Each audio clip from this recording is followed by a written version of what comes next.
Recurve bow or longbow? Which one is better and why? I'm gonna build two bows and then we're gonna test them and see which one is better. So I have two identical pieces of red oak and I'm gonna make this one into a recurve bow and this one into a longbow. For the longbow, I decided to go 68 inches long and 1.75 inches wide. It tapers down to ½ an inch, 10 inches from the end. For the recurve bow, I'm going a full 2-inch wide limb and I'm gonna make it 64 inches long. I'm thinking that the mass of each of these bows will be roughly equivalent. This one's shorter and wider, and this one's longer and thinner. And because this one's gonna have the recurves, it should keep the string angle relatively the same at full draw. I wanna do as close to an apples to apples comparison as I possibly can. So the first thing I need to do is cut these to length and then start roughing them out with my raft.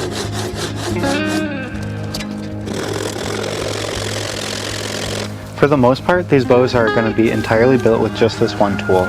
This is a $17 Farrier's rasp that I got off of Amazon. Red oak is a great wood to build with because of its simplicity. It works great with a rasp and you don't really need any other tools to build with it. And it's a very forgiving wood and it steam bends well, but I think that this is the perfect wood for this project. So now that I've got the front profiles shaped out, I need to thin down these limbs so that it'll actually start to bend. Right now, they're about 3/4 of an inch thick and I can't get them to bend at all. So I've drawn lines at ½ an inch. I'm gonna start with that and then probably bring it down to about 3/8 of an inch later. But I'm actually gonna take the corners off first because with a rasp, it's way easier to take corners off than flat sections. So I'm going to bring the sides down to this line, and then there will be a ridge down the center, which I'll remove later. These are looking really good, and they're actually starting to bend a little bit. So if I push onto the ground, or my foot, you can see this one's bending, and both sides are roughly equivalent. The recurve is a little bit stiffer, but that's to be expected, because I did the same ½ inch thickness, but this one's shorter, which means it has less leverage from the tips, and it's wider, which means there's more material in the mid limb. So I'm probably gonna have to drop this one down to 3/8 of an inch, but I'm gonna leave that one where it is. Before I start bending these bows with a string, however, I wanna beef up these handles. So I've just cut scraps of red oak, and I'm gonna glue them right here onto the center, and that'll take about 12 hours to dry. This is the recurve bow, and before I start steam bending it, I want to get rid of all of the tool marks because I'm going to be putting a lot of pressure on the belly side of the wood, and any tool marks or unfinished piece of strand of grain fiber could cause a splinter. So I'm just taking this card scraper and using that to scrape away all of my tool marks.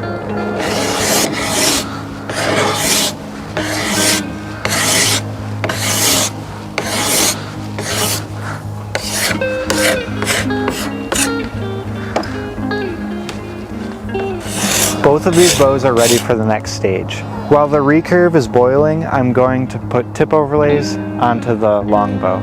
I would put tip overlays on the recurve, but I don't want to heat the recurve with glue on it, and also the big tip overlays would kind of get in the way of the recurving form, so it's just easier to wait and put those on later. The reason that I'm boiling instead of steaming is because the boiling water adds moisture back into the wood, and these are both kiln dried pieces of lumber. So I've just found that boiling works slightly better than steaming. And I'll also be using a handheld heat gun to keep the heat applied as I'm actually recurving it. We should talk about why would you want a longbow or a recurve. The main advantages of a longbow are really long, straight, stabilizing arms. Think of Olympic archer with those big stabilizers sticking off the front of his bow. The more space your bow actually takes up, the easier it is to hold it steady. And without adding any sorts of curves, there's less side-to-side action or torque that could be introduced, especially if you have a bad release. Long, straight limbs are way more forgiving than recurves are. But a longbow is super clumsy in the woods, and you might not always want something this big when you're out hunting. But if you shrink it, if you started taking inches off of the ends, you would increase the draw length, But because of the string angle at full draw, you would be getting less energy out of the bow than if the bow was longer. In order to fix the string angle, that's why we introduced recurves. With a recurve bow, you can get away with a much smaller bow because the string angle at full draw is a lot less of an issue. It puts a lot more stress on the wood, which can be good and bad. If you introduce more stress into it at full draw, it also has more potential energy to throw the arrow faster and also less limb mass. So if you were really prioritizing accuracy, you'd probably want to go with a longbow. And if you're prioritizing maneuverability and speed, you could go with a recurve. How much is that actually going to be true when we make two identical bows except for this one factor? I'm not really sure. Let's actually put it to the test today. So I shaped out the tip overlays and got these bows ready for strings. Now we're on to tillering, actually teaching these bows how to bend. In order to make this an even test, I'm going to tiller both bows to 45 pounds at 28 inches. But as I'm tillering, I am reminded of one big difference between recurves and longbows. Because these recurves work as kind of like a cam, like on a compound bow, in the beginning parts of the draw, the recurve is pulling a heavier draw weight than the longbow. So even though they're both pulling 45 pounds at 28 inches, the recurve bow reaches 20 pounds at 15 inches when the longbow is only at about 15. And that's one of the reasons that a recurve bow shoots slightly faster, but also why a longbow feels smoother to the archer to shoot. Longbow's looking good.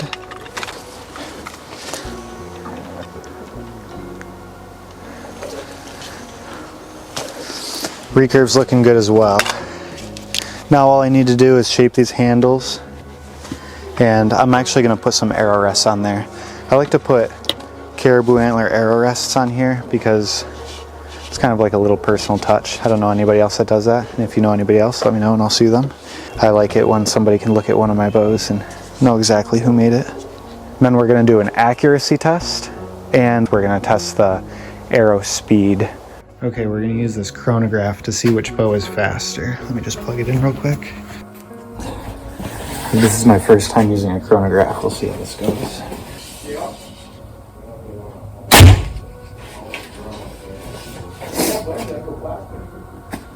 Nothing happened. That should help. Okay, recurve bow through the chronograph. Let's see how fast it shoots.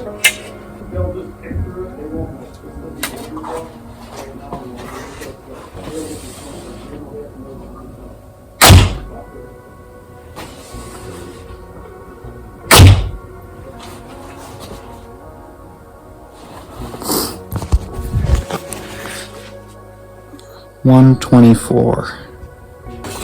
Now the longbow. This is kind of a heavy arrow for what I'm doing. I think fast with a longbow would be your draw weight plus 100. But with this heavy of an arrow, I think that's pretty unlikely.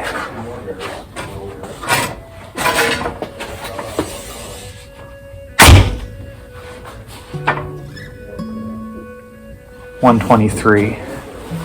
One more shot with the longbow. So far they're pretty even.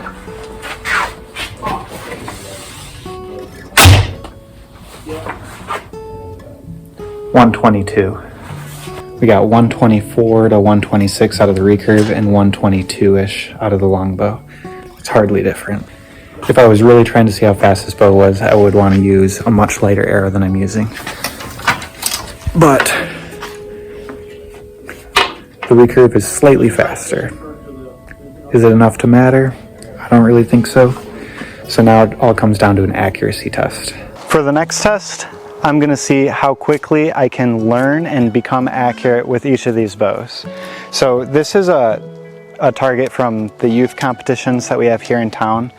And the middle one's 10 points, 9, and then 8, 7, 6. After 6, my block is not big enough, so if I score anything lower than 6, it's actually going to go off target. I'll probably lose that arrow.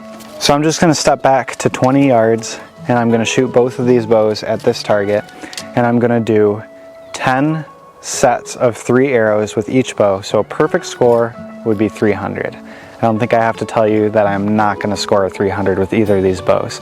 Literally the only time I have shot either of these bows is through the chronograph. Luckily, with my handle design being the same on almost all of my bows, I can pick them up pretty quick, but this is gonna be a tough challenge, and I think it'll be a good test of the accuracy and consistency with the 2 of these bows. I'm gonna start with the recurve bow, and here goes my first 3 shots.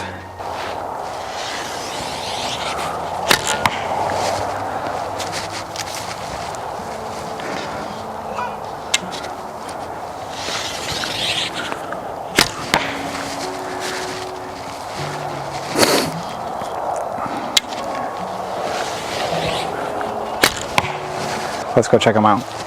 7, 7, 7. So my first group was 21 out of 30 would be a perfect score. So those are my first 3 shots with this bow. I'm hoping I'll be able to close that gap a little bit, get a little bit more accurate.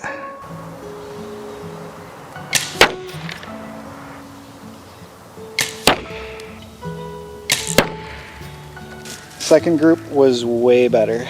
I'm gonna raise the brace height a little bit. It's slapping me on the wrist. That might change my group for a second, but it's all part of the experiment. Much better. 10. Just do that every time.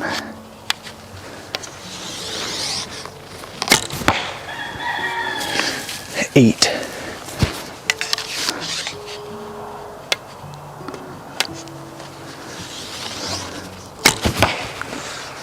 That one was bad.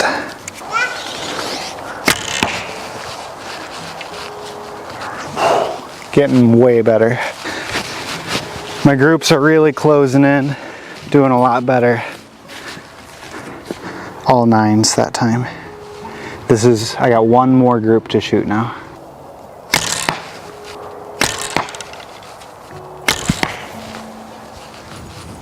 All right, doing pretty good.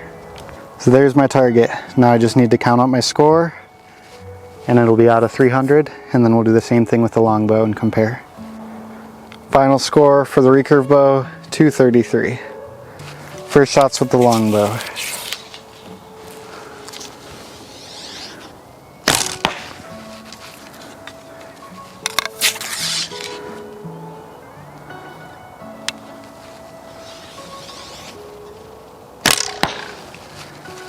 You can hear the other arrows rattling off of the riser. That's not the bow making that noise.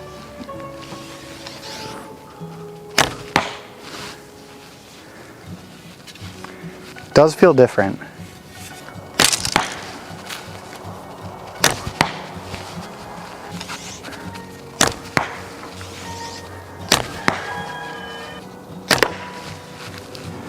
We are averaging a lot higher with the longbow.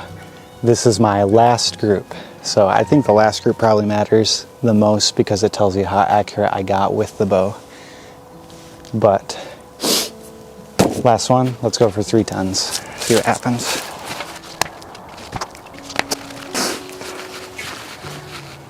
Not a great last group, but let's count them up.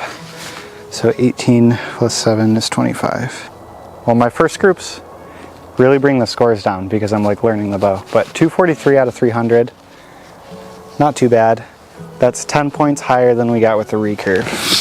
Those scores are close enough that you could put them almost as like margin of error just for the archer. But I did score a little bit higher with the longbow, 10 points higher with the longbow. And we shot 2 to 3 feet per second faster with the recurve. So all my predictions were correct, but like barely. I do think that the longbow is slightly more accurate. The speed difference between the recurve and the longbow, it's almost negligible. Which is weird because the recurve is 4 inches shorter than the longbow, so you'd think it would make a bigger difference than that. Another thing is that this recurve is not super aggressive. Maybe if I made a much more aggressive curve, it might have a bigger impact on the speed. But with this red oak board, I was afraid to push it any further because I was afraid for that wood to start splitting off of the belly side. So maybe with a wood like hickory or osage, you could get away with a much sharper bend. And then another thing that I would point out is that because the longbow comes on slower, meaning like your low draw length, draw strength is lower, it feels smoother to get it back to your full draw. So I actually think that I can handle a higher draw weight out of a longbow, which completely negates the extra speed you would get out of a recurve. The only reason that I would say that you should go to a recurve over a longbow is if you're hunting out of a ground blind and you just want it to be a little bit more compact. And then if you just prefer the way that they look, that's totally fine too. So what's the answer? Longbow or recurve? Let me know down in the comments what you prefer. Do you like recurves or longbows? Both of these bows will be available on my website, and I'll see you guys in the next video.